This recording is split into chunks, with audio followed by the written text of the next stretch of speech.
وقتی ٹینشن ہے روزہ رکھنے میں، لیکن نبی صلی اللہ علیہ وسلم نے فرمایا للصائم فرحتان، روزے دار کو اللہ دو خوشیاں دیتا ہے. ایک خوشی تو آخرت میں ملے گی جنت کی صورت میں، ایک خوشی افطار کے وقت. سارا دن آپ اپنے کھانے پینے پہ کنٹرول کرتے ہیں. دیکھو کھانے پینے پہ کنٹرول کرنے میں صرف یہ ٹینشن نہیں ہوتی بھوک اور پیاس کی، بڑی ٹینشن یہ ہوتی ہے کسی کام میں دل نہیں لگتا انسان کا. روزہ رکھے نا کوئی بھی کام تمیز سے ہوتا نہیں، عادت ہی نہیں ہے. جن لوگوں کو صبح ناشتے کی عادت ہے، ناشتہ کر کے آفس جاتے ہیں، بڑے فریش ہوتے ہیں، وہ ناشتہ کیے بغیر جا رہے ہوتے ہیں. جن لوگوں کو عادت ہے شام کو سٹا لگانے کی، چائے و پینے کی، وہ بغیر چائے کے. تو زبان خشک اور وہ آہستہ آہستہ، باڈی کی تو ضرورت نہیں ہوتی اتنا کھانے پینے کی، لیکن عادت تو لائف کہتے ہیں نا بورنگ لائف ہو جاتی ہے، بور ہونا شروع ہو جاتے ہیں، کسی کام میں دل نہیں لگ رہا. لیکن جب اللہ تعالی ہمیں افطاری کے دسترخوان پہ بٹھاتے ہیں، چند نوالے پیٹ میں اترتے ہیں، کیسی طبیعت فریش ہو جاتی ہے. یہ عام دنوں میں طبیعت میں یہ لذت انسان محسوس نہیں کرتا. تو اللہ نے کیا فرمایا، نبی نے کیا فرمایا کہ ایک روزے دار کو جو خوشی ملے گی وہ آخرت میں ملے گی، اور ایک خوشی دسترخوان پہ جب وہ افطار کرتا ہے وہ بھی بڑی مزے کی خوشی ہوتی ہے.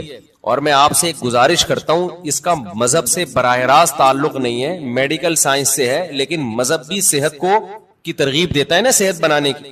رمضان میں ایک کام آپ کر لیں، تھوڑا کھانے پینے پہ کیا کر لو میرے بھائی، کنٹرول کر لیں. ہوتا یہ ہے کہ صبح سحری سے لے کے رات تک مغرب تک جب ہم بھوکے پیاسے رہتے ہیں، ہماری باڈی کا فیٹ ختم ہونا شروع ہوتا ہے، باڈی نتھرنا شروع ہوتی ہے، جسم کی زکات نکلنا شروع ہوتی ہے، جسم فریش ہونا شروع ہوتا ہے. اس کے بعد جو حساب کتاب افطار کے وقت میں پھوڑنا پھاڑنا ہوتا ہے، اس سے باڈی کی ایسی کی تیسی ہو جاتی ہے. رمضان میں ہارٹ اٹیک کے واقعات میرا خیال ہے عام دنوں سے زیادہ ہی ہوتے ہیں. بھائی اللہ میاں نے کھانے کی چھٹی دی ہے، پھوڑنے کی چھٹی. کھانے اور پھوڑنے میں کیا ہے بولو، فرق ہے. نبی صلی اللہ علیہ وسلم نے فرمایا بدترین برتن جس کو بھرا جائے نا وہ انسان کا پیٹ ہے. کوئی برتن فل بھرا ہوا اللہ کو اتنا برا نہیں لگتا جتنا انسان کا پیٹ برا لگتا ہے اللہ کو. میں نہیں کہہ رہا کہ حرام ہے زیادہ کھا لیں آپ، حلال حرام کی بات نہیں ہے، ناپسندیدہ شریعت کی نظر میں بہرحال ہے، حرام نہیں ہے. اب آپ کہیں گے بھوکے پیاسے بھی کھانے بھی نہیں دے رہا اللہ میاں، ابھی بھی پابندیاں لگا رہے ہیں. اللہ پابندی نہیں لگا رہا، لگا کھا لو، پھوڑ دو، جتنا پھوڑنا پھوڑ دو، پڑے ہوئے خود ہی ہو گئے نا، پھوڑ دو. حرام نہیں ہے لیکن پسندیدہ کام نہیں ہے. تو رمضان میں آپ اپنے آپ کو عادی بنا سکتے ہیں کم کھانے کا، اچھا کھانے کا. میں بھی سموسے پھوڑتا ہوں، پکوڑے پھوڑتا ہوں، لہذا میں آپ کو یہ کہوں کہ سموسے نہ کھائیں، پکوڑے نہ کھائیں، یہ غلط ہو جائے گا. جب میں کھانے لگوں گا میرے گھر والے میرا ہی بیان چلا دیں گے کہ آپ خود لوگوں کو بول رہے ہو کہ سموسے مت کھاؤ اور خود کیا کر رہے ہو، کھا رہے ہو. لہذا میں ایسی بات کیوں کروں جو میں خود نہیں کر رہا.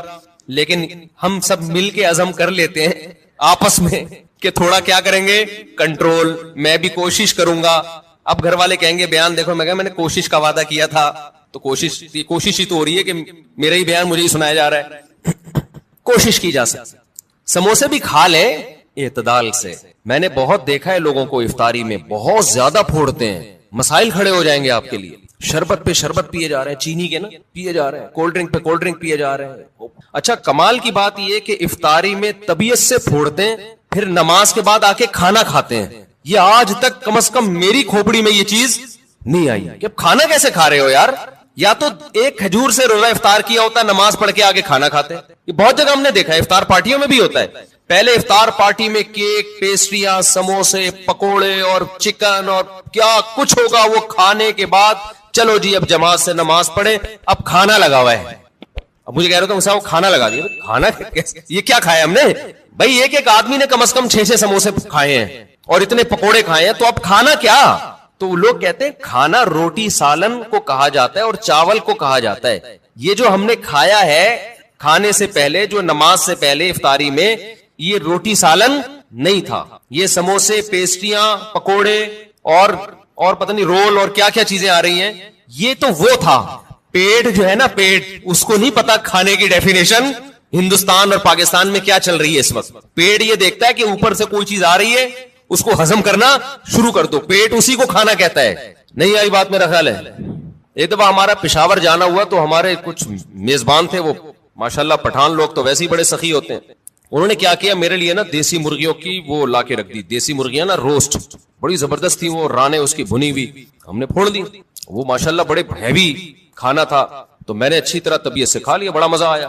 میں تو کہا ہو گیا کھانا بھائی, اتنی دیر میں اب کھانا آ رہا ہے. اب میں مجھ پہ نا, کیونکہ وہ پھر کھلاتے بھی زبردستی ہیں, مجھ پہ راشا تاری ہو گیا. میں نے کہا اللہ خیر کرے اب کیا ہوگا. انہوں نے کہا وہ سب کھانا.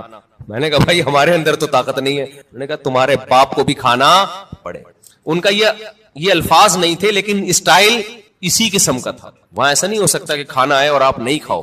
پھر ہم نے کھایا, تھوڑا سا کھایا. تو افطاری میں کیا کر رہے ہوتے ہو بھائی؟ تو آپ بہترین آپ تجربہ کر کے دیکھ لو میرے مشورے پر.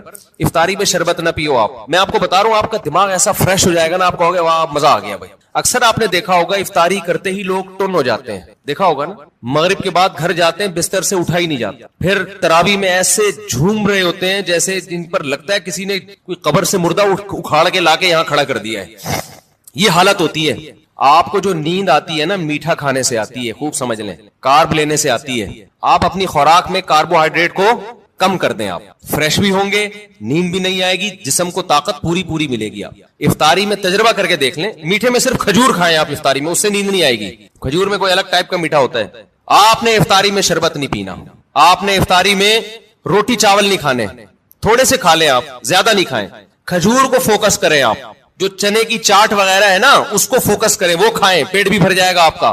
سفید چنا نہیں آتا اور کالا چنا, اس کی کوئی مزے کی چاٹ یا لوبیا کی چاٹ بنا کے وہ پھوڑ دیں آپ, پیٹ بھی بھرے گا آپ کا. لیمن پی لیں, لیمن, لیمو کا تھوڑا سا, بے شک تھوڑی بہت چینی ڈال, وہ بغیر وہ اس کے پیا نہیں جاتا, شہد ڈال دیں اس میں تو زیادہ اچھا ہے, وہ پی لیں آپ اپنے خرچے پہ. یہ سارے کام اپنے خرچے پہ کرنے ہیں, ایسا نہ ہو مجھے فون کر رہے ہو ہم نے آپ اتنا کچھ انتظام کر لیے ہے پیسے بھجوا دیں. تو کھجورے پھوڑ دیں آپ افطاری میں, اور چاٹ واٹ سے پیٹ بھر لیں آپ, یہ چنے کی چاٹ وغیرہ سے نا, دہی بڑے وغیرہ سے, اس سے پیٹ بھر لیں آپ. تو آپ کو نیند نہیں آئے گی, آپ فریش ہو جاؤ گے, طاقت بھی پوری ملے گی آپ کو. اور یہ جو افطاری کر کے ٹن ٹن سے گھوم رہے ہوتے ہیں نا, اور تراوی میں بھی ادھر ادھر جھوم رہے ہوتے ہیں, یہ کیفیت آپ کی نہیں ہوگی. تو اس رمضان میں کوشش کر لیں روٹی چاول تھوڑا کم کر دیں, میٹھی چیزیں تھوڑا کم کر دیں. ہاں میٹھے میں کھجور کھا لیں آپ, اس سے انشاءاللہ کچھ نہیں ہوگا بلکہ فائدہ ہی ہوگا. تو یہ تھوڑا سا اس دفعہ ہمارے مشورے پہ آپ کنٹرول کر کے دیکھیں, مزہ نہ آئے پیسے واپس. تو آپ کو لگے گا آپ کی نگاہیں روشن ہو گئی ہیں, دماغ فریش ہو گیا ہے, آپ کا حافظہ اور اچھا ہو گیا. میں نے تجربہ کیا, میں ہوائی باتیں نہیں کر رہا. روزہ رکھو اور روٹی چاول ذرا کم کھاؤ افطاری میں اور سحری میں بھی, آپ ایسا نتھرنا شروع ہو جاؤ گے, ایسی آنکھوں میں بینائی آپ کی تیز ہو جائے گی اور ایسی فریش ہو جاؤ گے کہ ہٹو بچوں ہو جائے گا بس. اور کیا کہوں میں, وہ ایک مولوی صاحب تقریر کر رہے تھے نا, نہیں وہ ان کی تقریر سنا رہا میں آپ, تو وقت بھی پورا ہو گیا ہے. تو یہ تھوڑا سا رمضان میں کیا کرنا ہے, تھوڑا سا میٹھے پہ تھوڑا سا کیا کر لو بھائی, کنٹرول کر لو. میٹھے پہ, روٹی چاول بھی میٹھی ہی چیزوں میں شمار ہوتا ہے اس کا, کیونکہ اس میں کارب بہت زیادہ ہے. تھوڑا سا کنٹرول کر لیں. دیکھو آپ کی صحت, کیونکہ رمضان کا تحفہ اللہ نے غیر مسلم کو نہیں دیا, کس کو دیا ہے, مسلمان کو. تو مسلمان اس کو صحت بنانے میں بہترین استعمال کر سکتا ہے, تو روحانی فائدے بھی ہوں گے اور جسمانی بھی. لیکن مسلمان صبح سے لے کے شام تک روزہ رکھ کے افطاری میں طبیعت سے پھوڑ پھاڑ کے جسمانی قوت کا بجائے اس کو بنانے کے اس کا بیڑا غرق کر دے, اور بیڑا ہی غرق ہو جاتا ہے. تو اللہ تعالی ہم سب کو ہدایت دے اور تمیز سے کھانے پینے کی توفیق عطا فرمائے. ایک تو اعلان سن لیں کہ میرے شیخ حضرت مفتی عبد الرحیم صاحب جن سے میں بیعت ہوں, ان کا ایک یوٹیوب چینل بن گیا ہے مفتی عبد الرحیم کے نام سے. تو آپ لوگ اس کو سبسکرائب کریں. بہت بڑے بزرگ ہیں, بہت تجربہ ہے ان کا, تقوی, علم, اہل اللہ کی صحبت. وہ تو جب آپ ان کے بیانات سنیں گے تو آپ کو اندازہ ہوگا. تو بعض دفعہ انسان کے پاس علم بہت ہوتا ہے, تجربہ نہیں ہوتا, وہ بھی بعض دفعہ لوگوں کو گمراہ کر دیتا ہے. بعض دفعہ تجربے ہی ہوتے ہیں, علم نہیں ہوتا. بعض دفعہ دونوں چیزیں ہوتی ہیں, تقوی نہیں ہوتا, اللہ کا خوف نہیں ہوتا. بعض دفعہ تینوں چیزیں ہوتی ہیں, حکمت نہیں ہوتی جو اہل اللہ کی صحبت سے انسان کو حاصل ہوتی ہے. تو ان میں الحمدللہ یہ چاروں صفات ہیں, تبھی ہم نے ان کو اپنا شیخ بنایا ہے. تو اس لیے ان کا سن لیا کریں, بہت فائدہ ہوگا انشاءاللہ. اور جب کوئی انسان میں کوئی بڑی صلاحیت ہوتی ہے نا, کام اللہ بہت لیتے ہیں, تو اس کے خلاف پروپیگنڈا بھی بہت ہوتا ہے. ہمارے ملک میں پازیٹیو وے میں کام کرنا دنیا کا مشکل ترین کام ہے. کوئی شخص ممبر پہ بیٹھ کے الٹی پھینکنا شروع کرے نا, تو لوگ اس کو پسند کرتے ہیں, زبردست خاندانی مخالفتیں کرتا رہے, وہ ایسا وہ ایسا وہ ایسا, فوج ایسی, عمران خان ایسا, مسلم لیگ ایسی. ہر ایک میں برائیاں بھی ہوتی ہیں, اچھائیاں بھی ہوتی ہیں, لیکن جو نیگیٹو باتیں کرے گا نا, سیاستدانوں کے کیڑے نکالنا شروع کرے گا, ان کو گالیاں دینا شروع کرے گا, حکمرانوں کو برا بھلا کہنا شروع کرے گا, اچھی چیز میں بھی برا بھلا کہہ رہا ہوگا. ہر چیز میں نیگیٹو بات جو کرتا ہے اس کا منجن ہمارے یہاں بہت جلدی بکتا ہے. لیکن جو کام کے لوگ ہوتے ہیں نا, جن کو تبدیلی لانی ہے, وہ یہ دیکھتے ہیں کہ منفی بات بیان کرنے کا چاہے وہ صحیح بھی ہو فائدہ ہے یا نہیں ہے. اس کی مثال ایسے دیکھو, ایک عورت کا میاں جو ہے وہ نالائق ہے, باہر اس کا چکر چل رہا ہے, کہیں بہت غلط کام کر رہا ہے نا.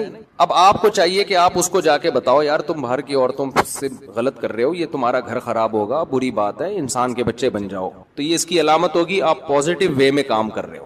ایک طریقے یہ ممبر پہ آگے بیٹھو آپ اور بولو وہ فلاں جو ہے نا وہ بندہ غلط ہے, میں اس کی بیگم کو کہہ رہا ہوں کہ وہ بندہ غلط کر رہا ہے, اس کی بیگم تک میرا یہ پیغام جا کے پہنچا دو. یا اس کی بیوی کو جا کے بتا رہا ہے تمہارا میاں یہ کچھ کر رہا ہے. اس کا مطلب یہ آدمی سوسائٹی میں کوئی پازیٹو تبدیلی نہیں چاہتا, بس اس کو حق بیانی کا شوق ہے. حق بیانی کا کیا ہے؟ شوق ہے بے موقع. اب جا کے اس کی بیگم کو بتانے کی کیا ضرورت تھی یار, لڑوا رہے ہو میاں بیوی میں, طلاقیں دلوا رہے ہو, اس سے کیا وہ چکر چھوڑ دے گا؟ آپ خود سمجھاؤ, اس کے باپ کو بتاؤ. اس طرح عورت کو شوہر کے خلاف, شوہر کو عورت کے خلاف, باپ کو بیٹے کے خلاف, بیٹے کو باپ کے خلاف. تو ہمارے ہاں بہت سے لوگ اس طرح سے ملک کی اصلاح کی کوشش کر رہے ہیں کہ عوام کو حکمرانوں کے خلاف, عوام کو اسٹیٹ کے خلاف, اور ایسی مخالفت ہونا جس سے فائدہ ہو کہ بھئی یہ غلط ہے یہ صحیح ہے. تو وہ مخالفت برائے مخالفت ہو رہی ہے, اس کے نتیجے میں ریاست کا بیڑا غرق ہونے والا ہے جو حالات چل رہے ہیں. تو پازیٹو وے میں کام کرنے والے لوگ میں نے اپنی زندگی میں بہت تھوڑے دیکھے ہیں. چند ہیں بڑے بڑے علماء الحمدللہ جو بڑے پازیٹو وے میں کام کر رہے ہیں, لیکن آپ یوٹیوب پہ دیکھو کہ ان کی مقبولیت نہیں ہے.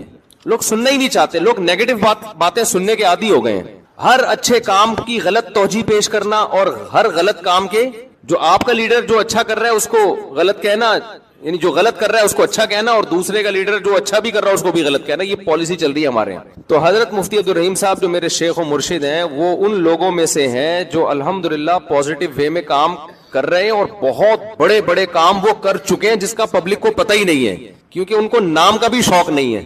ہم تو ان کے قریب رہے ہیں, 27 سال ہو گئے مجھے ان کے ساتھ رہتے ہوئے, ہمیں ان کے اخلاص کا پتہ ہے. لیکن جب ایک بات یاد رکھو, جب آپ پازیٹو وے میں کام کرو گے نا, بہت سے لوگ آپ کی ٹانگیں کھینچیں گے. کوئی آپ کو اسٹیبلشمنٹ کا کہے گا, کوئی بھوٹ پالیسیا کہے گا, کوئی حکمرانوں کا وفادار کہے گا, جبکہ نہ وہ اسٹیبلشمنٹ سے 1 روپیہ لیتے ہیں, نہ کبھی لیا انہوں نے, نہ حکمرانوں سے ان کا کوئی مفاد ہے, لیا ہی نہیں کبھی نا. پازیٹو وے میں کام کر رہے ہیں. تو آپ ذرا ان کو سنیں تو آپ کو اندازہ ہوگا کہ الحمدللہ کہ تمیز کے لوگ بھی دنیا میں موجود ہیں جن سے آپ کو بہت اچھی گائیڈنس ملے گی اور اپنی زندگی میں تبدیلی لانے کا موقع ملے گا. آپ کہیں گے مفتی صاحب پھر آپ بھی تمیز کے بن جاؤ نا, جب اتنی تمیز باتیں کر رہے ہو. ہم جیسے ہم کو ویسے ہی رہنے دو بھائی, ہم بدتمیز ہی اچھے ہیں. ہم کیا ہیں؟ بدتمیز ہی اچھے ہیں. اچھا بھائی مفتی صاحب ہولی منانا کیسا ہے؟ انتہائی درجے کی بدتمیزی ہے. ابھی تمیز پہ بات چل رہی ہے نا. ہندو منائے, آپ نہ مناؤ بھائی. اگر ہندو ہولی مناتے ہیں تو کیا انہیں روکنا چاہیے؟ اور مسلمانوں کے لیے مذہبی رواداری کی نیت سے ہولی میں شرکت کرنا کیسا ہے؟ دیکھو ان کو تو مت روکو, ان کا مذہبی تہوار ہے, ان کو کیوں روک رہے ہو بھائی؟ وہ ہندو ہے, وہ مسلمان تھوڑی ہے. باقی آپ نہ مناؤ. باقی مذہبی رواداری کے لیے, مذہبی رواداری میں یہ ہے کہ ان کو کرنے دو, بس اتنی رواداری کافی ہے, افورڈیبل ہے. اب شراب کوئی شخص پی رہا ہے تو پی رہا ہے نا, وہ پی رہا ہے, آپ اس کو نہ روکو. یہ تو نہیں کہ اس کے ساتھ جا کے پینا شروع کر دو. بھائی وہ ٹھیک ہے رواداری ہے یار, چھوڑو یار, اس کا مسئلہ ہے, ہمارا کیا مسئلہ ہے. تو لیکن میں نہیں کہہ رہا کہ ہولی پینا شراب جیسا ہے, لیکن ہمارے مذہب میں تو حرام ہے نا دوسرے مذہبی تہواروں پر عمل کرنا. تو اب وہ کر رہے ہیں, ان کو کرنے دو, ان کو نہ چھیڑو, لیکن آپ کے لیے اس میں شرکت جائز نہیں ہے. لوگ کہتے ہیں کہ بھائی ہندو بھی تو ہمارے تہواروں میں شریک ہوتے ہیں ہمارے ساتھ. بھائی ان کے مذہب نے ان کو نہیں روکا ہمارے تہواروں میں شرکت سے, ہمارے مذہب نے ہم کو روکا ہے. یہ اگر براڈ مائنڈڈ بننا شروع ہوئے نا تو اس کی کوئی بریکیں نہیں ہے. پھر آگے یورپ میں جاؤ گے, امریکہ میں جاؤ گے, وہ اس سے ہندوؤں سے 2 ہاتھ آگے ہیں, بہت ساری چیزیں ان کے یہاں لیگل ہیں. وہ کہتے ہیں یار یہ سب سیٹ ہے. تو آپ کب تک براڈ مائنڈڈ بنو گے؟ تو اپنا مذہب جو اسلام نے دیا ہے آپ کو, اور اسلام نے کہا ہے وَمَن يَبْتَغِ غَيْرَ الْإِسْلَامِ دِينًا, اللہ کی نظر میں صرف اسلام ہی ہے. تو جب آپ کا یہ دعویٰ ہے تو ہم اس سے باہر نہیں نکل سکتے. باقی ہم تشدد کے قائل نہیں ہیں, رواداری کے قائل ہیں, ہندوؤں کو کھلائیں پلائیں, ہدیے دیں, تحفے دیں. مذہبی تہوار میں نہ کرسمس میں عیسائیوں کے ساتھ شریک ہونے کی اجازت ہے, اور نہ ہولی میں ہندوؤں کے ساتھ شریک ہونے کی اجازت. باقی ان کے آپ اچھی طرح سے ملے, ان کو کل غسل کرتے ہوئے گمان ہوتا رہتا کہیں سے کوئی جگہ خوش نہ رہ گئی ہو. میرا دل چاہتا ہے ان کو پکڑ کے نا ایسے وہمیوں کو چترول لگاؤں, یہ مجھے پاگل بنا دیں گے. یہ جو وہمی لوگ ہیں نا, ان کے فونوں کو میں نے وہمی نمبر 35 تک محفوظ کیا ہوا ہے. اور ان کے ساتھ زیادہ آپ کو پتا ہے نفسیاتی ڈاکٹر عموماً مریضوں کی کاؤنسلنگ کرتے کرتے تھوڑے دنوں میں خود نفسیاتی ہو جاتے ہیں. یہ مجھے کسی ڈاکٹر نے ہی بتایا, وہ پھر اپنا علاج کسی بڑے ڈاکٹر سے کر رہا ہوگا. آپ جس قسم کے طبقے میں زیادہ بیٹھتے ہو نا, تھوڑی دیر میں آپ کیا ہو جاتے ہو, وہی ہو جاتا ہے. اب وہمی آئیں گے, مجھے یہ جگہ خوش رہ گئی, یہ جگہ خوش رہ گئی, غسل نہیں ہو رہا. جب زیادہ سنتا ہے تو مجھے بھی بعض دفعہ ہوتا ہے, پتہ نہیں میرا غسل ہوا کہ نہیں ہوا. حقیقت بتا رہا ہوں. تو ان لوگوں سے جان چھڑاؤ یار. ان کا علاج ان کا یہی ہے کہ ان کو کوئی وضو کرائے اور بول انسان کا بچہ بن کے جلدی سے وضو کرو, پتلی گلی سے نکل یہاں سے. یہی علاج ہوگا, اس کے علاوہ کوئی علاج نہیں ہے ان لوگوں کا. رمضان کا روزہ کیسے رکھیں, یہ کیا لکھا ہے بھائی, پتہ نہیں کیا لکھا ہے بھائی. یہ تو اللہ میاں کو اللہ میاں کیوں بولتے ہیں بھائی؟ اللہ میاں عرف میں اللہ میاں بولتے ہیں, عزت کا لفظ سمجھا جاتا ہے. مرحوم والدہ اگر خواب میں آ کر کہے میری قبر پر آؤ, اور پھر یہ کہنا کہ اچھا قضا روزہ کیسے رکھیں, بس ایسے ہی رکھیں, سحری سے پہلے نیت کر لیں. پھر یہ کہنا کہ زبان سے کہ مجھ سے قبر سے بلاوا آیا, کیا اس میں شرک اندیشہ ہے؟ نہیں, ایسا کوئی شرک اندیشہ نہیں ہے. مفتی صاحب کیا انبیاء اپنی قبروں میں زندہ ہوتے ہیں؟ کیا عقیدہ رکھنا درست ہے کہ نبی کے علاوہ جتنے انبیاء ہیں وہ نبی کے ساتھ جتنے ہاں بھائی انبیاء قبروں میں زندہ ہوتے ہیں برزخی حیات کے ساتھ. عام مردوں سے زیادہ ان کو ایک خاص نوعیت کی زندگی دی جاتی ہے. ہوتی وہ برزخی ہی ہے, دنیاوی نہیں ہوتی, وہ ہوتی برزخی حیاتی ہے, لیکن بہت پاورفل ہوتی ہے, عام میتوں سے زیادہ پاورفل ہوتی ہے وہ. مفتی صاحب جنت کی زندگی کیسی ہوگی, اس پر تفصیلی بیان کریں انشاءاللہ. مفتی صاحب ایتھیس, اللہ کہتے ہیں کہ قرآن میں دلائل دیں اور عقل سے دلائل دیں. یہ تو کئی دفعہ بیان کر چکا ہوں میں, پھر دوبارہ کر دیں گے. میرے رشتہ دار نے میری کچھ مدد کی اور میرے سارے بہن بھائی کو بتا دیا. میں نے کہا آپ نے کیوں بتایا؟ انہوں نے کہا اسلام میں کچھ عمل دکھلانا بھی چاہیے تاکہ لوگوں میں ترغیب ہو. اب میرے بہن بھائی مجھے تانا دے رہے ہیں, ابے بھائی آپ نے قرآن میں یہ ہے کہ دکھا کے بھی خرچ کرو اور چھپا کے بھی خرچ کرو. چھپا کے اس لیے تاکہ اخلاص ہو, دکھا کے اس لیے تاکہ لوگوں کو ترغیب. لیکن جس کو دے رہے ہو وہ عزت دار آدمی ہے تو پھر اس کے بارے میں مت بتاؤ. آپ اپنے ریلیٹو کو دے دیا, ساری دنیا میں بتا دیا میں نے اس کو دیا ہے, تو یہ اس میں تو بے عزتی ہے نا اگلے کی, تو یہ غلط چیز ہے, اس سے توبہ استغفار کرنا چاہیے. جناب والا کیا ہر نیک کام کرنے سے پہلے نیت کرنی پڑے گی؟ کر لینی چاہیے تو ثواب زیادہ ملے گا. جیسے کہ حقوق العباد, ہمیں تو بچپن سے حقوق العباد وغیرہ سکھایا جاتا ہے, تو کیا ہر سے پاگل ہو جاتے آدمی. اب ابا کو کچھ دے رہے, میں نیت کرتا ہوں ثواب حاصل کرنے کی, یہ لو ابا. بیگم کو کچھ لا کے کھلا رہا ہے, میں نیت کرتا ہوں ثواب حاصل کرنے کی. بس دل میں نیت کرو, اے اللہ میں جس مخلوق کو بھی کھلا رہا ہوں کس کے لیے؟ تیرے لیے, تو بس یہ کافی ہے. ہر دفعہ نیت کر لو تو اور اچھی بات ہے, لیکن وہمی نہ بن جاؤ پھر. مفتی صاحب آپ مسائل کے سیشن سے پہلے 4 رکعت پڑھ لینے کا کہتے ہیں, اس کے بعد 2 رکعتیں بھی تو سنت موقدہ ہوتی ہیں. 4 رکعتیں سنت موقدہ, اس کے بعد 2 رکعتوں کے بارے میں اختلاف ہے کہ وہ سنت موقدہ ہیں یا نہیں ہے. تو ہماری تحقیق یہی ہے کہ وہ سنت موقدہ نہیں ہے. بعض علماء کہتے ہیں موقدہ ہیں. اتنی لمبی نماز ہو جاتی ہے جمعے کی یار, لوگوں کو آسانی بھی تو دینی چاہیے نا اس زمانے میں. دونوں قول ہیں تو آسان قول کو لے لینا چاہیے, سمجھتے ہو؟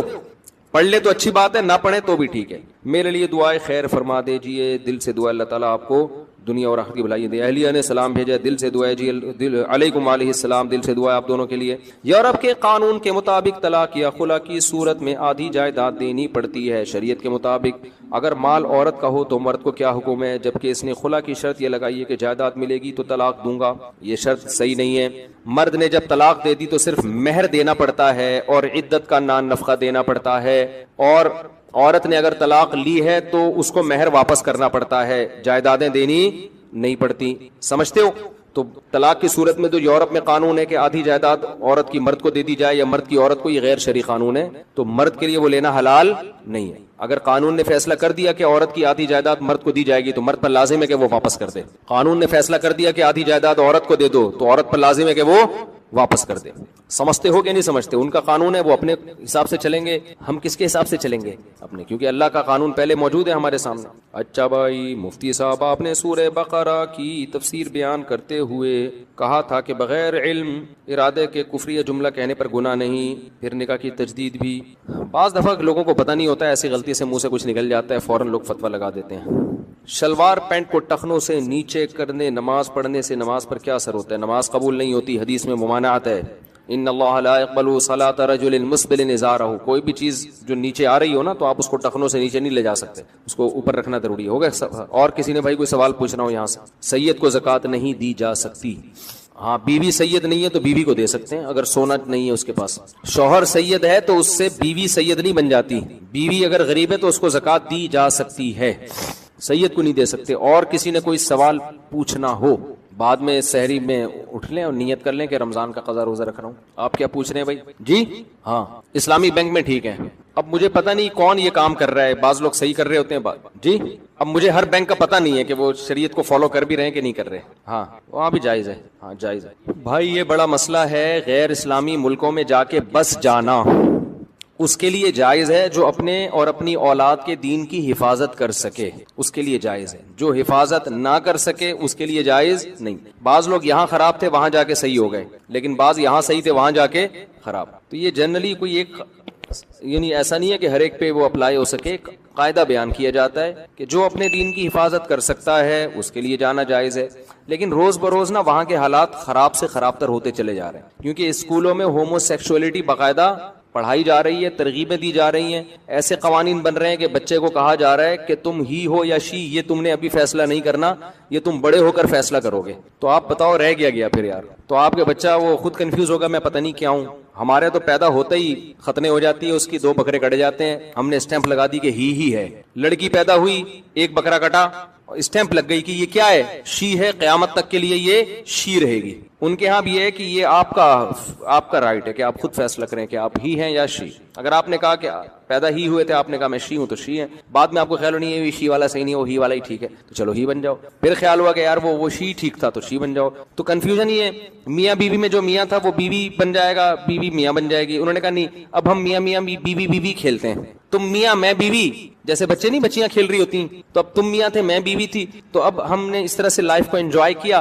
اب ایسا کرو میں میاں تم کیا ہو, تم بھی. وہ کہتے چلو ٹھیک ہے, ایک ٹیکے کی دیر ہے. ایک میں نے بھی بیان کیا نا, تو اس پہ ایک لبرل انٹی بہت غصے میں, انہوں نے کہا یار کوئی مرد اور عورت کا فرق نہیں ہے, ایک ٹیکا لگاؤ آدمی عورت بن جاتا ہے, عورت آدمی. میرے بیان پہ اعتراض کیا ہوا تھا انہوں نے, تو مجھے خیال ان سے بولو ٹیکا لگائے بغیر کیوں نہیں بنتا, وہ ٹیکا کیوں لگانا ضروری ہے. تو اب تو ایک ٹیکے کے فاصلے پر ہے, جو بننا ہے آپ ایک ٹیکا لگائیں بن جائیں. آپریشن ہوتا ہے چھوٹا موٹا سا. تو اب یہ اگر آپ چاہتے ہو کہ یہ آپ کی اولاد میں یہ چیزیں جائیں تو ٹھیک ہے بھائی, نہیں تو اسی غربت اور مہنگائی میں کیا کرو میرے بھائی, گزارا کرو. مہنگائی ہے, غربت ہے, لیکن جو ہی ہے وہ ہی ہے, جو شی ہے وہ کیا ہے, شی ہے. یہ بہت بڑی اللہ کی نعمت ہے الحمدللہ. آپ داماد کے بارے میں کنفیوز نہیں ہیں, ورنہ داماد کے بارے میں لوگ کنفیوز ہیں وہاں پہ, پتہ نہیں میری بہو ہے کہ کم وقت داماد ہے, کیا ہے. آپ کی بیٹی رخصت ہو کے جا رہی ہے کسی گھر میں, آپ کو یہی نہیں پتا کہ یہ گھر داماد بننے جا رہی ہے یا بہو بننے جا رہی ہے. تو اتنی کنفیوژن پیدا ہو, اس کو کہتے ہیں براڈ مائنڈ. ہم کیا ہیں, آزاد خیال لوگ ہیں. تو ان کے ہاں یہ ہوگا بھائی, ہم لوگ کے ہاں ایسا نہیں ہوتا. ہم لوگ کے ہاں بیٹیاں رخصت ہو کے جاتی ہیں اور وہ بہو بنتی ہیں اور داماد ملتے ہیں جو پورے ہی ہوتے ہیں. کوئی کنفیوژن الحمدللہ اس میں ہمیں نہیں ہوتی. خواجہ سرا ہوتے ہیں, وہ پاکستان میں ٹوٹل 4000 خواجہ سرا ہیں جو سچی مچی کے ہیں, جو قدرت کی طرف سے ہیں. کروڑوں کی آبادی میں صرف کتنے ہیں, 4000. باقی سارے بنے ہوئے ہیں. جب ان کو پکڑا جائے نا تو پتا چلے گا پورے آدمی ہیں, یہ پیسہ کمانے کے لیے بنے ہوئے ہوتے ہیں. ورنہ جو قدرتی طور پہ جو خواجہ سرا پیدا ہوتے ہیں نا, ان کا ریشو 0.1% بھی میرا خیال ہے بہت کم ہے ان کا ریشو. اور وہ بھی اسلام میں خواجہ سرا کچھ نہیں ہوتا. اگر مردانہ علامتیں زیادہ ہیں تو وہ آدمی ہے, عورت والی علامتیں زیادہ ہیں تو کیا ہے, وہ عورت ہے. اس کے پورے عورت والے حقوق ہیں, وراثت. اور یہ تو ماں باپ ظلم کرتے ہیں, کوئی خواجہ سرا پیدا ہوتا ہے تو اس کو حوالے کر دیتے ہیں. اسلام میں حکم یہ ہے کہ اس میں اگر عورت والی علامتیں زیادہ ہیں تو بیٹیوں کی طرح پالو اس کو, مردوں والی علامتیں زیادہ ہیں تو بیٹوں کی طرح پالو اس کو. اور اب تو میڈیکل سائنس نے اور آسان کر دیا, عورتیں والی علامتیں ہیں تو آپریشن کر کے پورا عورت بنا دو اس کو, مردوں والی علامتیں ہیں تو آپریٹ کر کے پورا آدمی بنا دو. اب تو وہ مسئلہ بھی ختم ہو گیا. لیکن اب آپ دیکھو اللہ کی قدرت ہے, کدھر کو سوسائٹی جا رہی ہے ہماری. تو آپ ٹھیک ہے جاؤ لبرل ماحول میں رہو, لیکن پھر یہ کنفیوژن بہت پیدا ہوگی بچوں کے بارے میں. عقیقے میں بڑے مسئلے کھڑے ہو جائیں گے, کیا کریں 2 کاٹیں کم بخت ایک کاٹیں. ایسا نہ ہو 2 کاٹے بڑے ہو کر اس نے کہا میں تو شی ہوں, آپ کہیں ایک کے پیسے ضائع کرا دیے, پیسے نکال, ہم نے تیرے 2 بکرے کاٹے تھے. تو بڑے مسائل پیدا ہونے. تو جن لوگوں کو یہ خطرہ ہے کہ وہاں یہ مسائل سے وہ نہیں نکل سکتے تو ان کے لیے ٹھیک نہیں ہے. جو یہ سمجھتے ہیں کہ نکل جائیں گے ہم ان مسائل سے, تو رہ لیں وہاں جا کے. میں نے ایک لڑکی کو اللہ کی رضا کے لیے چھوڑ دیا کیونکہ یہ حرام ہے. اب وہ لڑکی بد دعائیں دے رہی ہے, کیا وہ بد دعائیں بھی لگیں گی؟ نہیں لگیں گی بد دعائیں. اور دیکھو اس سے بڑی نیکی کوئی نہیں ہے کہ انسان اپنے محبوب کو خدا کی خاطر چھوڑ دے, اصل محبوب کی خاطر چھوڑ دے. یہ بہت بڑی قربانی ہے. تو اس پہ اللہ آپ کو انشاءاللہ دنیا میں بھی بہت نوازے گا, آخرت میں بھی بہت نوازے گا. تو یہ جو ہے نا اللہ کی خاطر آپ نے کیا. باقی بد دعاؤں کی پرواہ مت کرو.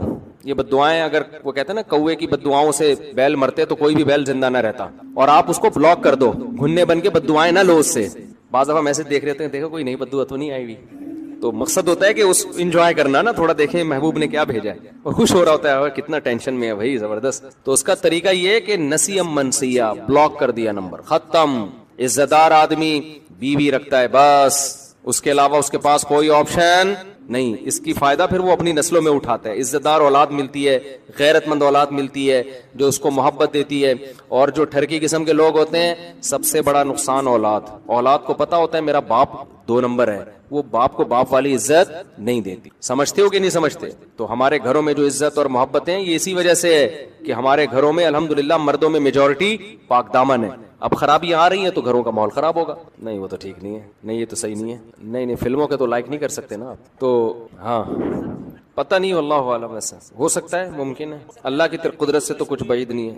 جی اللہ کی قدرت سے تو کوئی بعید نہیں ہے بھائی. سبحانک اللہم و بحمدک. بھائی آخری سوال, بس بچہ کافی دیر سے پوچھ رہا ہے, جلدی بس آخری. آپ جب سفر کرتے ہیں, آپ نے امریکہ جانا ہے پاکستان سے, امریکہ ہے ویسٹ کی طرف نا, تو ابھی آپ ایئرپورٹ چلے گئے رمضان میں, ابھی آپ مسافر نہیں بنے. ایئرپورٹ پہ جب تک بیٹھے رہیں گے آپ مقیم ہی ہوں گے, حتیٰ کہ آپ جہاز میں بیٹھ گئے, ابھی جہاز ہوائی اڈے پر ہے, اڑا نہیں ہے, یہاں تک کہ جہاز چلنا شروع ہو گیا اور اسی دوران سحری کا وقت ختم ہو گیا. تو چونکہ روزہ شروع اس حالت میں ہوا ہے کہ آپ ابھی مسافر بنے نہیں ہیں, تو آپ پہ روزہ رکھنا بولے لازم ہے. تو آپ کو نیت کرنی پڑے گی, دل میں نیت کہ میرا کیا ہے, روزہ ہے. اب جب جہاز ہوا میں اڑ گیا اور شہر کی آبادی کو اس نے کراس کر لیا, تو اب آپ بن گئے مسافر بن تو گئے, لیکن آپ کو اب روزہ توڑنے کی اجازت نہیں ہے, کیونکہ مسافر کو روزہ چھوڑنے کی تو اجازت ہے, توڑنے کی نہیں ہے. جب چھوڑنے کا ٹائم تھا تو مسافر بنے نہیں تھے, اور جب مسافر بنے ہیں تو روزہ شروع کر چکے ہیں, اسٹارٹ کر چکے ہیں, لہذا اب توڑنے کی اجازت نہیں ہے. سمجھ میں آ رہی ہے بات کہ نہیں آ رہی؟ اب ہوگا کیا, اگر آپ مغرب سے مشرق کی طرف جا رہے ہیں, آسٹریلیا کی طرف جا رہے ہیں. میں پہلے نا دنیا کے نقشے میں نے بہت دفعہ سمجھنے کی کوشش کی, سمجھ میں نہیں آتے تھے کہ کون سا ملک کدھر کو ہے, یہ نقشوں سے سمجھ میں نہیں آتا. جب ٹریولنگ شروع کی ہے نا, ٹریولنگ, اب دنیا سمجھ میں آنا شروع ہوئی ہے کون سا ملک کدھر کو ہے. سمجھتے ہو؟ اس سے کیا پتا چلتا ہے کہ پریکٹیکلی کسی چیز میں مبتلا ہونا الگ چیز ہے, کتابیں پڑھ لینا الگ چیز ہے. اس لیے ہم کہتے ہیں کہ مسائل مفتیوں سے پوچھا کرو, صرف کتابیں پڑھ کے حوالے یاد کرنے والے مفتی نہیں ہوتے, کیونکہ وہ پریکٹیکلی اس فیلڈ میں ہوتے نہیں ہیں. ایک ہے نا لوگوں کے مسائل آ رہے ہیں, آپ فتویٰ لکھ رہے ہیں, بڑے اس کی نگرانی کر رہے ہیں, چیک کر رہے ہیں غلطی ہے یا نہیں ہے, امپلیمنٹ اس کا سوسائٹی پہ کیا ہوگا آگے جا کے. ان چیزوں سے جو پریکٹیکلی گزرا ہوا ہو وہ مفتی ہوتا ہے, اور صرف کتابیں پڑھ کے حوالے یاد کر کے فتویٰ دینا ضلو و اضلو, خود بھی گمراہ ہوگا, لوگوں کو بھی گمراہ کرے گا. حج اور عمرے کی مثال دیکھ لو, حج آپ کتابوں سے جتنا مرضی پڑھ کے چلے جاؤ, جب تک آپ نے عملی طور پر حج نہیں کیا آپ کو حج کے مسائل نہیں آتے. مشہور واقعہ حضرت ملا علی قاری رحمۃ اللہ علیہ کا ہے. حج پہ عمرے پہ انہوں نے بہترین کتاب لکھی, ملا علی قاری رحمۃ اللہ علیہ, جو مشکات کی شرح جنہوں نے لکھی ہے, بڑے عالم تھے. جب عمرہ کرنے گئے نا, یہ حج کرنے گئے, تو الٹا طواف کرنا شروع کر دیا. کسی نے پوچھا کہ تم نے ملا علی قاری کی کتاب نہیں پڑھی؟ حج پہ آ رہے تھے, کم از کم ملا علی قاری کی کتاب تو پڑھ کے آتے. ان کو نہیں پتا تھا کہ یہ ملا علی قاری, یار آپ لوگ تو پتہ نہیں کیا ہو گیا, ایسے لگ رہا ہے جیسے پتہ نہیں کوئی میں نے قرضہ لیا ہوا ہے آپ لوگوں سے, کوئی ہاں ہوں تو کرے نا. تو وہ ان سے کسی نے پوچھا, ابھی اسٹارٹ انجن بھی تو اسٹارٹ ہوتا ہے نا, اتنے دنوں بعد بیان شروع کر رہا ہوں, ایک دم سے ڈائریکٹ تفسیر نہیں آ جائے گی, تھوڑا سا انجن اسٹارٹ ہونے میں میں سوچ رہا تھا آج بیان کروں گا کیسے, کیونکہ وہ زلزلے میں اتنے لوگ, وہاں اتنے متاثرین, اتنی ٹھنڈ سرکی میں, پھر وہاں سے مکہ مدینہ میں وہ الگ ماحول ہے, وہ دماغ کا دہی ہو گیا. تو ابھی تھوڑا انجن اسٹارٹ ہونے میں کیا لگتا ہے, ٹائم لگتا ہے, اس ٹون میں آنے میں جو رمضان میں تراویح کے بعد کے الگ سے بیانات ہوتے ہیں, وہ خیر میں ابھی شروع کروں گا انشاءاللہ. تھوڑا سا یہ سن لیں آپ لوگ جو میں آپ سے کہہ رہا ہوں, کچھ علمی باتیں. کیا کہہ رہا تھا؟ ہاں, تو ملا علی قاری رحمت اللہ علیہ سے وہ بندے نے کہا کہ ملا علی قاری کی کتاب پڑھ کے حج کرنے آ جاتے نا, کسی عالم کی کتاب پڑھ کے مسائل تو سیکھ لیتے. اس کو نہیں پتا تھا یہ بیچارے خود کیا ہیں, یہ کتاب کا مصنف الٹا طواف کر رہا ہے. تو پریکٹیکلی کسی چیز میں جب آپ مبتلا ہوتے ہیں, اس کا تجربہ ہوتا ہے, وہ بالکل الگ ہوتا ہے. اور کتاب پڑھ لینا بالکل, ایک کتاب بھی ضروری ہے, لیکن عملی طور پر. میں بھی عمرہ کرنے گیا, میں الحمدللہ اللہ نے بہت دفعہ عمرے کی توفیق دی, مجھے یاد نہیں کتنے عمرے کی. اب جب میں گیا ہوں نا تو پھر میں بھول گیا, طواف میں رمل طواف میں کرنا ہوتا ہے یا حج میں بھی کرنا, صرف حجی میں ہوتا ہے. حالانکہ جب بھی آپ عمرے کا طواف کرتے ہیں نا, سفر سے آتے ہیں, تو پہلے چکر میں 3 چکروں میں رمل کرنا پڑتا ہے. میں بھول گیا, کئی دفعہ عمرے کر چکا ہوں میں. اب میں پریشان کہ یار وہ بھول گیا. پھر اجتباء 3 چکروں میں کرنا ہے یا 7 چکر میں, وہ نہیں جو دائیں کندھا خالی رکھتے. پھر میں نے تحقیق کی دوبارہ. اب کوئی مجھے دیکھ رہا تھا, کہتا ہے یار اس مولوی کو دیکھو, اتنی دفعہ عمرے کر چکا ہے اور اب کیا کر رہا ہے, دوبارہ عمرے کے مسائل سیکھ رہا ہے. تو کئی بار ایک کام کرتے کرتے انسان اس میں ایکسپرٹ ہوتا ہے. یہ جو مفتیان کرام ہوتے ہیں نا, یہ ایسا نہیں ہوتا کہ پہلی دفعہ کوئی طلاق کا مسئلہ لکھ کے دے رہے ہوتے ہیں. ان کے پاس 20 سال 30 سال نکاح کے مسائل, وراثت کے مسائل, خرید و فروخت کے مسائل, طلاق کے مسائل, آپس کے حقوق کے مسائل, ریاستی قوانین, یہ لکھ لکھ کے ان کے بال جب سفید ہو جاتے ہیں نا, پھر ان کو بڑوں کی طرف سے ایک ڈگری ملتی ہے کہ اب آپ کیا ہیں, کہ اب آپ مفتی ہیں, اب آپ فتویٰ دے سکتے ہیں. ہمارے ہاں پتھر اٹھاؤ, کوئی نہ کوئی اسکالر نکل رہا ہے اور وہ مفتی بنا ہوا ہے, اور جو گمراہی پھیلائی جا رہی ہے اللہ کی پناہ. تو ہر فیلڈ میں ایسا ہی ہے. تو خیر, تو میں مسئلہ بتا کے پھر آج کی تفسیر کی طرف چلتا ہوں. اب دیکھو, آپ نے ایئرپورٹ پہ میں نے بتایا کہ سحری کا وقت ختم ہو گیا, تو اب آپ پہ روزہ رکھنا لازم ہے. اب آپ جا رہے ہیں اگر مشرق کی طرف, ایسٹ کی طرف جا رہے ہیں, آسٹریلیا, ملیشیا, تھائی لینڈ, ان ملکوں کا سفر کر رہے ہیں. ایسٹ ادھر ہے, ادھر نہیں ہے, ادھر ایسٹ کی طرف, ٹھیک ہے نا. تو ایسا نہ کوئی تھائی لینڈ میں ادھر کی فلائٹ بک کرا لے. تو جب آپ ایسٹ کی طرف جائیں گے نا, تو آپ کی موجیں ہو جائیں گی. آپ کی کیا ہو جائیں گی؟ موجیں. کیونکہ سورج ادھر سے نکل رہا ہے اور آپ جا کس کی طرف کو رہے ہیں؟ سورج کی طرف. تو ٹھک ٹھک کر کے نمازیں بھی آئیں گی اور سورج بھی بہت جلدی غروب ہو جائے گا. تو آپ کا روزہ بڑے مزے سے گزر جائے گا. لیکن اگر آپ کو کسی کی خدا نہ خواستہ کوئی لگ گئی ہے, کسی کی کوئی قرضہ ورزہ لیا ہوا تھا آپ نے, کسی نے کوئی دے نہیں رہا, آپ اس نے شاید رات کی تنہائیوں میں اٹھ کے کچھ آپ کے لیے مانگ لیا اللہ سے, تو پھر آپ کی فلائٹ ہوگی مغرب کی طرف, ٹھیک ہے. جہاں جہاں آپ جا رہے ہیں سورج بھی وہیں جا رہا ہے, تو سورج غروب نہیں ہوتا, سورج غروب نہیں ہوتا. پھر اس میں آپ کا روزہ لمبا ہوتا چلا جاتا ہے, لمبا ہوتا چلا جاتا ہے. نمازوں کا ٹائم بھی بہت ملتا ہے, روزہ بھی لمبا, بعض دفعہ 20 گھنٹے کے, 22 گھنٹے کے, 23 گھنٹے کے, 24 گھنٹے کا بھی روزہ ہوتا ہے. تو ایسی صورت میں وہ روزہ آپ کو رکھنا بولو پڑے گا. سمجھتے ہیں کہ نہیں سمجھتے؟ وہ توڑنے کی اجازت, ہاں توڑ دیا تو کفارہ نہیں ہے, اس میں توڑ دیا تو کفارہ نہیں ہے, گناہ بھی ہوگا, قضا بھی رکھنی پڑے گی, لیکن کفارہ اس لیے نہیں ہے کہ سفر ہے نا, تو کفارے کے لیے تو کوئی بھی ذرا سا شبہ بھی ہو کفارہ ساقط ہو جاتا ہے. تو توڑنا جائز نہیں. ہاں 2 صورتوں میں توڑنا جائز ہے, موت کا خطرہ ہو جائے یا بیمار ہونے کا, بول لو نا کیا ہو گیا, جملہ کمپلیٹ کر لیں, موت کا خطرہ ہو جائے یا بیمار ہونے. بیمار ہونے کا مطلب یہ کہ کوئی پین تکلیف شروع, جیسے خالی پیٹ ہونے کی وجہ سے پیٹ میں پین شروع ہو گیا, درد شروع ہو گیا, یہ بھی ایک بیماری ہے. شوگر لیول اتنا ڈاؤن ہو گیا کہ شوگر کے پیشنٹ کے ساتھ تو بڑے مسائل ہوتے ہیں, چکر آنا شروع ہو گئے, یہ بھی بیماری ہے. خدا نخواستہ بے ہوش ہونے کا خطرہ ہو گیا, تو یہ بھی کیا ہے؟ بیماری ہے. پھر رہ کیا گیا؟ رہ یہ گیا کہ بھوک اور پیاس برداشت نہیں ہو رہی, یہ بیماری نہیں ہے, یہ تو کسی بھی برداشت نہیں ہوتی, تبھی تو ہم کھاتے ہیں کہ بھوک برداشت نہیں ہوتی. تو بھوک اور پیاس جتنی بھی لگے روزے کی حالت میں, اس کو برداشت کرنا آپ پر لازم ہے. اس بھوک اور پیاس کی شدت کی وجہ سے روزہ توڑنے کی اجازت نہیں ہے. ہاں بیمار ہونے کی, پیٹ میں درد ہو رہا ہے, السر کے پیشنٹ کو بہت زیادہ پین شروع ہو جاتا ہے بھوکا رہنے سے, یا شوگر لیول ڈاؤن ہونا شروع ہو گیا, بے ہوشی کا خطرہ ہے, اس طرح کے جو خطرات ہوں گے, بیمار ہونے کا خطرہ جسے کہتے ہیں, بلڈ پریشر اتنا زیادہ لو ہو گیا کہ ڈاکٹر نے کہا 2 انڈے اس نے نہیں کھائے اگر, تو بعض دفعہ بلڈ پریشر لو ہوتا ہے نا, نمک کھانا پڑتا ہے فوراً, یا انڈے منڈے پھوڑنے پڑتے ہیں, یا کوئی ORS وغیرہ پینا پڑتا ہے, تو بی پی لو ہوگا نا, یہ بھی ایک بیماری ہے. تو بیماری میں توڑ سکتا ہے, بھوک کی شدت یا پیاس کی شدت کی وجہ سے نہیں توڑ سکتا, کیونکہ روزہ نام ہے بھوک اور پیاس کے برداشت بولو کرنے کا. خوب سمجھ لو, بعض دفعہ ایسا بھی ہوتا ہے کہ آپ سحری میں پانی پینا بھول گئے اور پتہ چلا سحری کا وقت ختم ہو گیا, اوبے یار پانی تو پیا ہی نہیں, اوئے ہوئے ہوئے, ایسا ہوتا ہے.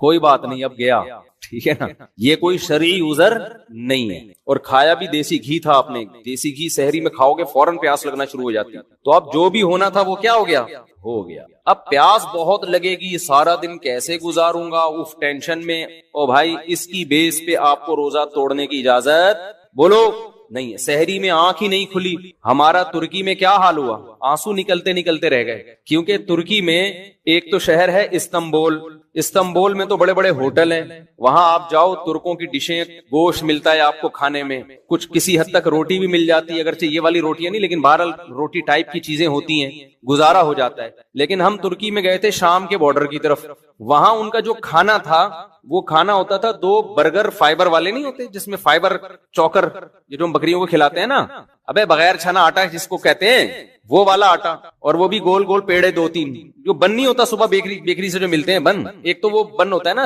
میدے کا, وہ میدے والا بن نہیں, عام بن, اور زیتون اور آملیٹ, اور اللہ آپ کا بھلا کرے اس ٹائپ کی چیزیں بس سمجھ میں. ہمیں چاہیے کھانا بھائی, ہمارے پیٹ میں جب روٹی کا بھاری نوالا جب تک نہ گرے ہمیں تسلی نہیں ہوتی.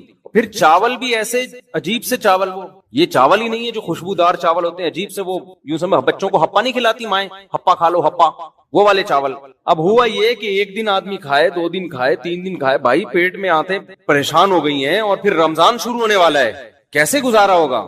اور میرے ساتھ تھے ہمارے ماشاءاللہ پٹھان سوات کے کوہاٹ کے, اس کو تو چاہیے کوئی بھاری بھرکم نوالا, ہمیں بھی ایسے ہی. اب کیا ہو رہا ہے کہ ہم نے 4 بجے وہی کھایا ان کا نا, وہ عجیب سا بالکل وہ فائبر ہی تھا, بس وہ کولیسٹرول کم کرنے کے علاوہ کوئی کام نہیں کر رہا تھا. وہ 4 بجے کھایا, پھر رات کا کھانا ہم نے کھایا نہیں. ہم نے کہا صبح سحری میں ڈٹ کے کھائیں گے. 4 بجے کا بندہ کھایا ہوا, صبح جب سحری ہمارے پاس آئی ہے, پہلا روزہ ترکی میں تھا, پھر ہم وہاں حرم چلے گئے تھے, تو جب سحری ہمارے پاس آئی ہے تو وہی 2-3 ڈیزائن رکھے ہوئے تھے ہمارے ساتھ. یہ زیتون ہے, یہ شہد لے لیں آپ, یہ پنیر لے لیں. بھائی کھانا دو ہے, اللہ کے بندو کیا چاہیے, حالت خراب ہو رہی ہے یار. پھر چلنا, سردی اتنی شدید, سردی میں تو ایسی بھوک لگتی ہے, پھر سارا دن کا روزہ رکھ کے کام کیسے ہوگا.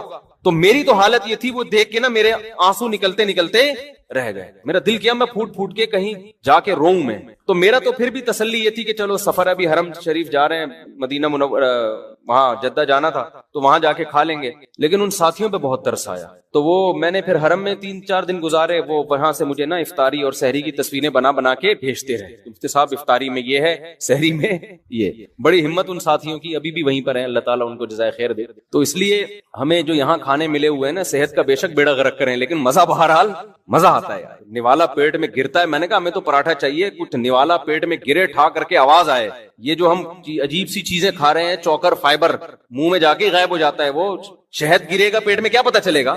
شہد بھی اگر ہے تو روٹی سے نا. صحت کی بات نہیں کر رہا, ہو سکتا ہے ڈاکٹر سارے وہاں پہنچ جائیں ترکی کے, یار اتنی اچھی بہترین ہمیں فیڈ مل رہی ہے وہاں پہ, اور بہترین ہمیں خوراک مل رہی ہے, لیکن وہ پیٹ میں نوالا جو ہے نا بڑا مسئلہ ہو رہا تھا, کہاں سے کہاں. تو میں اس پہ کہہ رہا تھا, اب میں وہاں جا کے یہ کہتا کہ یار چونکہ ہمارے مطلب کی سحری نہیں ہے اور رات شام 4 بجے کھانا کھایا ہوا ہے, تو ہم روزہ چھوڑ دیں. سفر کی بیس پہ چھوڑنے کی تو اجازت تھی, اس بیس پہ نہیں چھوڑ سکتے کہ ہمیں سحری کیا مل رہی ہے, ہماری مرضی کی نہیں مل رہی. تو آپ کی سحری میں آنکھ کھلے یا نہ کھلے, آپ کو روزہ رکھنا پڑے گا. اللہ نے روزے کی چھوٹ صرف 2 لوگوں کو دی ہے, ایک بیمار لوگوں کو اور ایک مسافر لوگوں کو. یہ اہم مسئلہ تھا, موضوع سے ہٹ کے تھا, لیکن بیان کرنا بہت ضروری تھا, کیونکہ میں دیکھ رہا ہوں لوگوں کو, سوسائٹی کو دیکھ رہا ہوں نا, آنکھ نہیں کھلی تو روزہ چھوڑ دو, پانی پینا بھول گئے تو روزہ چھوڑ دو. بھائی یہ گزارنا پڑے گا آپ کو, اللہ نے آپ کو اجازت نہیں دی ہے, جو مرضی ہو, فرض ہے, رکن ہے اسلام کا, ورنہ آخرت میں طبیعت سے پھینٹی لگے گی. اللہ کے دین میں یاد رکھو لچک نہیں ہے, آسانی بہت ہے, لچک